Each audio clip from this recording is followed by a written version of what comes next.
ತಲತಲಾಂತರದಿಂದ ಈ ಬಂಗಾರದ ಗುಡಿ ನ್ಯಾಯ ನೀತಿ ಧರ್ಮ ಅಂತ ಬಾಳ್ತಿತ್ತು. ಈಗ ಈ ಬಂಗಾರದ ಗುಡಿಲಿ ಅನೀತಿ ಅಧರ್ಮ ಶಾಂತಿನೇ ತುಂಬಿ ತುಳ್ಕಾಡಿ ಈ ಗುಡಿ ವಿನಾಶಕ್ಕೆ ನಾಂದಿ ಆಡ್ತಿದ್ಯೇನಪ್ಪ.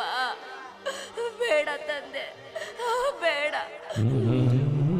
ನನ್ನ ಮಾವನ್ನ ಒಳ್ಳೆ ಆಸ್ಪತ್ರೆಗೆ ಸೇರ್ಸೋದ್ ಬಿಟ್ಟು ಆ ಗಜೇಂದ್ರನ್ ಸೆರೆ ವಾಸದಲ್ಲಿ ಇಟ್ಕೊಂಡಿದ್ದಾನೆ. ಸ್ವಂತ ಮಗನೇ ತನ್ನ ತಂದೆ ವಿನಾಶಕ್ಕೆ ಕಾರಣ ಆಗ್ಬಿಟ್ಟಿದಾರಲ್ಲ. ನನ್ನ ಮಾವನ್ನ ಹೇಗಾದ್ರೂ ಮಾಡಿ ಕಾಪಾಡು ತಂದೆ, ಕಾಪಾಡಪ್ಪ.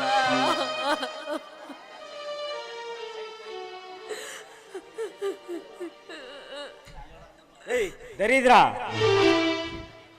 ನಿನ್ನ ನನ್ನ ಹೆಂಡತಿಗೆ ಪಡೆದು ನನ್ನ ಅವಂತಿಗೆ ನಾನೇ ಕಾರಣ ಆಗ್ಬಿಟ್ಟೆ. ಕುತಂತ್ರ ಮಾಡಿ ನನ್ನ ಒಡೊಟ್ಟ ತಂಗಿನ ಮನವಿಂದ ಹೊರ ತಳ್ಳಿದೆ.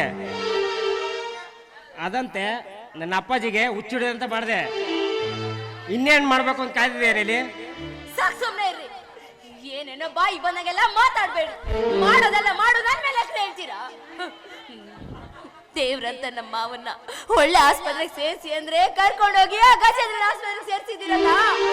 ಅವನೆಂತವನಂತ ಗೊತ್ತಾ? ಅವನೊಬ್ಬ ಗೋಮುಖ ವ್ಯಾಘ್ರ ಕಣ್ರಿ.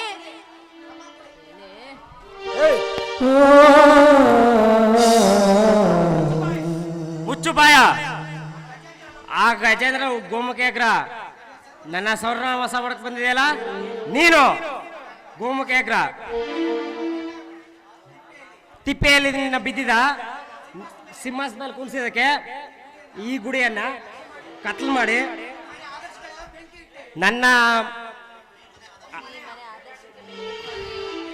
ಈ ಮನೆಯ ಆದರ್ಶಗಳಿಗೆಲ್ಲ ಬೆಂಕಿ ಇಟ್ಟೆ. ಮೊದಲು ಇಲ್ಲಿಂದ ತೊಲಗೋ. ಏನ್ರಿ ಮಾತಾಡ್ತಿದ್ದೀರಾ?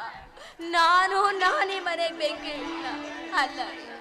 ಶಾಂತವಾಗಿದೆ ಈ ಮನೆಯಲ್ಲಿ ಇಲ್ಲ ಸಲ್ಲದ ಅಪ್ಪದನ್ನ ಒರೆಸಿ ಆದರ್ಶ ಗುಣವಂತ ಸಾಗರ್ನ ಮನೆಯಿಂದ ಹೊರಗೆ ಹಾಕುದ್ರಿ.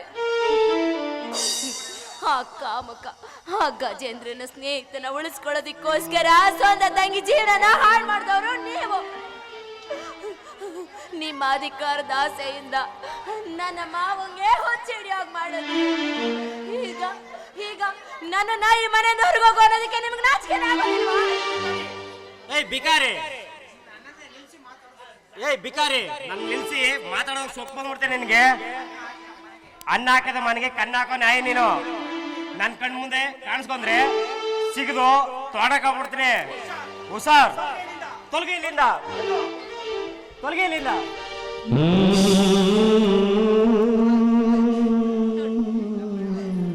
ನಿಮ್ಮ ಕೈ ಮುಗಿದು ಬೇಡ್ಕೊಂತೀನಿ, ದಯವಿಟ್ಟು ದಯವಿಟ್ಟು ನನ್ನನ್ನ ಈ ಮನೆಯಿಂದ ಹೊರಗೆ ಹಾಕ್ಬೇಡಿ.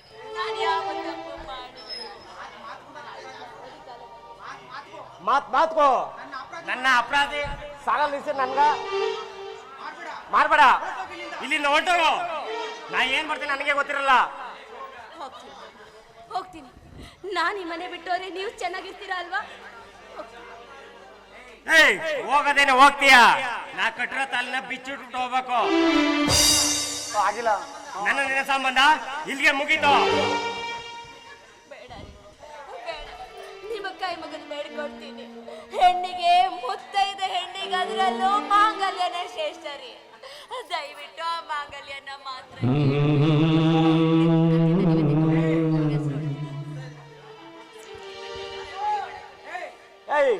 ಈ ಸೆಂಟಿಮೆಂಟ್ಗೆ ನನಗೆ ಫುಲ್ ಆಗ ನಿನ್ನ ಕಣ್ಣೀರಿಗೆ ಕರಗೋ ಮನಸ್ಸು ನಂದಲ್ಲ. ಬಿಚ್ಚೆ ತಾಲಿನ.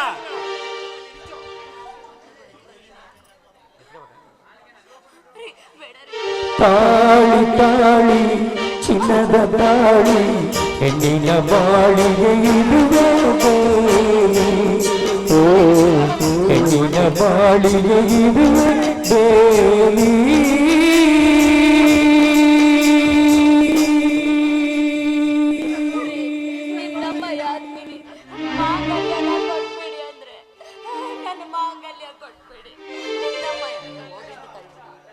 ಹೋಗೆ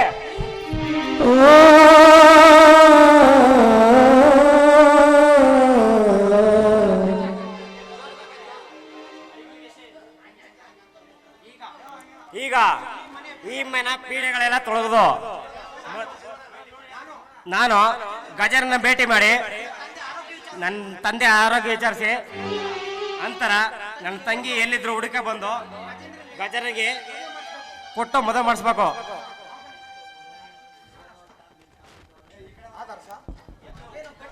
ಆದರ್ಶ ಅದೇನೋ ಗಟ್ಟಿ ನಿರ್ಧಾರ ಮಾಡಕ್ ಕಾಣ್ತಾ ಇದೆ. ಇತ್ತೀಚೆಗೆ ನಿನ್ ವರ್ತನೆ ಸರಿಯಿಲ್ಲ. ಹಾ, ಗಜೇಂದ್ರ ಮಾತು ಕೇಳ್ಕೊಂಡು ಇದ್ದಂತ ಸಾಗರ ಮನೇನ ಕಣ್ಣೀರಿನ ಸಾಗರನ ಮಾಡ್ಬಿಟ್ಟೆ. ನನ್ನ ತಂಗಿ ಫೋನ್ ಮಾಡಿ ಮನೆ ವಿಚಾರನೆಲ್ಲ ಹೇಳಿದ್ಲು. ಹಾ, ಗಜೇಂದ್ರ ಸರಿಯಿಲ್ಲ, ಅವನ್ ಸವಾಸ ಮಾಡಬೇಡ, ಅವನ್ ಸಂಘ ಬಿಟ್ಬಿಡು ಅಂತ. ಇಷ್ಟೊತ್ತು ತಂಗಿ ವೇದಾಂತ ಆಯ್ತು. ಈಗ ಅಣ್ಣನ ಪುರಾಣ. ನೀವೆಲ್ಲ ಗಂಟ್ಬಿದ್ರು ಈ ಮನೇನ ಹಾಳು ಮಾಡಕ್ ಬಂದಿರನೋ? ಮನೆ ಹಾಳ್ರ? ಏಯ್, ನಾವು ಮನೆ ಹಾಳು ಮಾಡೋರಲ್ಲ, ಮನೆ ಉಳಿಸಿ ಬೆಳೆಸೋರು. ನೀನು ನನ್ನ ತಂಗಿ ಗಂಡ ಅಂತ ಸುಮ್ಮನೆ ಇದ್ದೀನಿ. ನಿಮ್ಮ ಹಣದ ದರ್ಪ ಅಧಿಕಾರದ ಮತ ಇದ್ರೆ ನಿಮ್ಮ ಹತ್ರ ಇಟ್ಕೊಳ್ಳಿ, ನಮ್ಮ ಹತ್ರ ಬೇಡ. ನಾನು ನಿನ್ ತಂಗಿ ಗಂಡನ? ಆ ಸಮಾಜಕ್ಕೆ ಹೇಳಿದವ್ರು ಬಿಟ್ಟಾಯ್ತು. ನಯ ಮನ ವಂಚಕೆ ಮಾಡಿದ ನಯ ವಂಚಕೆ ನಿನ್ ತಂಗಿ. ನಾ ಕಟ್ಟಿರೋ ತಾಲಿನ ಕಿತ್ಕೊಂಡು ಮನೆಯಿಂದ ಹೊರಗಡೆ ಹಾಕಿದ್ದೀನಿ. ಹೋಗಿ ಹುಡುಕು, ಕೆರೆಲೋ ಹೊಳೆಲೋ ಬಿದ್ದಿರ್ಬೇಕು. ಅಯ್ಯೋ ನಾಯಿ, ಸತಿ ಸಾವಿತ್ರಿ ಅಂತ ಇದ್ದ ನನ್ನ ತಂಗಿನ ಕೊರಳ ಮಾಂಗಲ್ಯನ ಕಿತ್ತು ನೀನ್ ಅವನ ನೀನೇ ದಾರಿ ಮಾಡ್ಕೊಬಿಟ್ಟಲ್ಲ. ಏಯ್, ನಿನಗೆ ಮನಸ್ಸಾಕ್ಷಿ ಅನ್ನೋದೇನಾರು ಇದ್ರೆ ಅದು ಮೊದ್ಲು ಹೋಗಿ ನಿನ್ನ ತಂದೆ ಧರ್ಮರಾಜ್ ಕಾಪಾಡು, ಇಲ್ಲ ಅಂದ್ರೆ ಅವ್ರ ಮುಖ ಕೂಡ ನಿನಗೆ ಸಿಗಲ್ಲ. ಚಂದ್ರ, ಏನ್ ಹೇಳ್ತಿದ್ಯಾ? ನೀ ಹೇಳ್ತಿರಮ್ಮ ಸತ್ಯನಾ? ಆ ಗಜೇಂದ್ರ ನಮ್ಮ ಕುಟುಂಬ ಬಗ್ಗೆ ಸೇರ್ಸಿರೋ ಕೈ ಇದನ? ಇಲ್ಲ ಇಲ್ಲ, ಇದು ನಮ್ ನಂಬಲ್ಲ. ನೀನು ನಂಬೋದಿಲ್ಲ ಅಂತ ನನಗೆ ಗೊತ್ತು. ಬಾ, ಮೊದ್ಲು ಆ ಗಜೇಂದ್ರ ವೃತ್ತ ಮಾಡಿ ಹಾಸ್ಪಿಟ್ಲ್ಗೆ ಹೋಗೋಣ. ಒಡೆಯರ್ ಎಲ್ಲಿದ್ದಾರೆ ಅಂತ ಕೇಳಿದ್ರೆ ಆಗ ಅವ್ನ ನಿಜ ರೂಪ ಗೊತ್ತಾಗುತ್ತೆ. ಏಯ್ ಗಜೇಂದ್ರ, ಚಂದ್ರ ಮಾತು ಸತ್ಯ ಆಗ್ಬಿಟ್ರೆ ಮಾತ್ರ ನಾ ಮಾತ್ರ ನಿನ್ ಸುರ್ಮ್ ಬಿಡಲ್ಲ. ಬರ್ತೀರಿ ಚಂದ್ರ, ನಡೀರೋಣ.